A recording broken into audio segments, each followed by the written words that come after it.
I'm Melissa Shear, and this is part 3 and the final part to my field study experience of implementing self-mentoring into my field experience. I chose the practice of self-mentoring because I felt it was the best practice to apply to my current field in the environment in which I have been finding myself in this past school year. And in doing so, to reiterate, I decided to begin journaling every day after school as my means of collecting data for myself, as well as part of the enhancing the self-discovery phase of the self-mentoring practice. The self-mentoring practice includes the 4 stages of transitioning between self-awareness to self-discovery. And after you phase through self-discovery, you move on to self-reflection, and then you transition into the 4th and final stage, which is self-mentoring. Through the awareness and self-discovery aspects to self-mentoring is when I began journaling and documenting everything that would happen within my day at the end of the day as a means to just kind of heighten awareness and, self-discovery as well within the means of my professional practices. And as it turns out, these practices also enhance some personal aspects for myself as well. During the reflection process it began with me going over and started reading all of my journal entries in one sit down. When I began my journal entries, I would sit down, I would journal for at least 15 minutes, some days more, depending upon the day and what things I felt like needed to be recorded,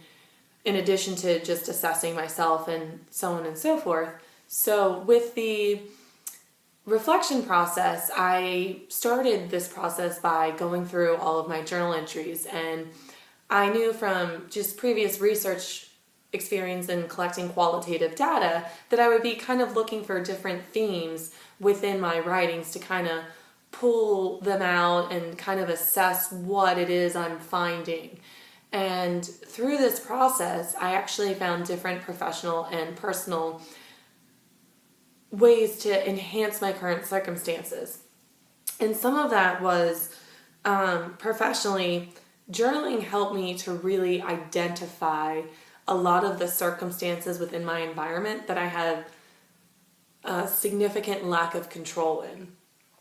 And in highlighting many of these circumstances that do in fact cause stressors throughout my day that I'm very limited in making effective change professionally myself, or even if collaborating with a few other professionals, doesn't seem to work because it's more of a structural frustration, or some of the frustrations I realized with a lack of support that we have outside of the classroom, in addition to lacking means to provide ourselves with necessary materials to really successfully provide our students with a good academic, calm experience within our classroom environment. In addition to finding these frustrations, the self-reflective aspect of this stage has allowed me to identify these stressors and then find a balance of those frustrations so that I can move forward for the betterment of my students and myself. Understanding my lack of control or lack of support and which certain aspects that might encounter, this process allowed me to find ways to kind of navigate those challenges, to not let them be as heavy as stressors as they once were, because I've been able to really identify that there unfortunately are things that are just out of my control that we kind of just can roll with and manipulate to make it a feasible transition and operation within our classroom to help, again, provide our students with the best classroom environment that we can, with the differences of our students and the ranging disabilities and behaviors and such, trying to create that calm environment and milieu has enhanced through this process for myself, as well as being able to collaborate with other professionals within my team, and for us to really work together in identifying like things that we can't change, but how we can work around those. So this has been a really good process for me to be able to kind of be innovative with my team and come up with new ideas to help facilitate our process and the experience we are really trying to provide for our students. That has been a great experience. And then personally, what another underlying theme I was recognizing each and every day was that I am really depleted of energy. So I've kind of taken some personal adjustments for myself and realizing I need to increase my physical activity outside of work to better enhance my energy levels throughout the day, so I'm not quite depleted both mentally and emotionally. Not every day was I depleted mentally and emotionally, but there was a trend of me feeling zapped of energy by the end of the day because of the intensity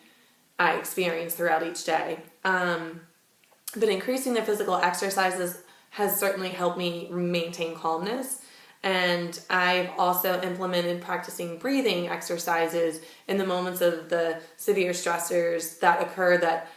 I cannot change, but have to just embrace and move in with.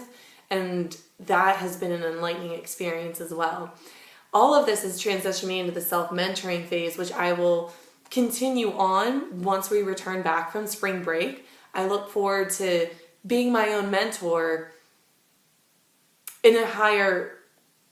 perspective. After going through these 3 phases, I have a higher confidence in myself and my abilities to continue mentoring myself through these changes, through some of these frustrations, and has certainly enhanced my overall work experience. And I am looking forward to being able to implement this in the future and to also help educate other coworkers of mine as well, in case they feel this is a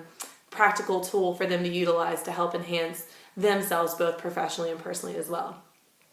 Thank you for listening, and I hope you've enjoyed listening to my self-mentoring practice in the field.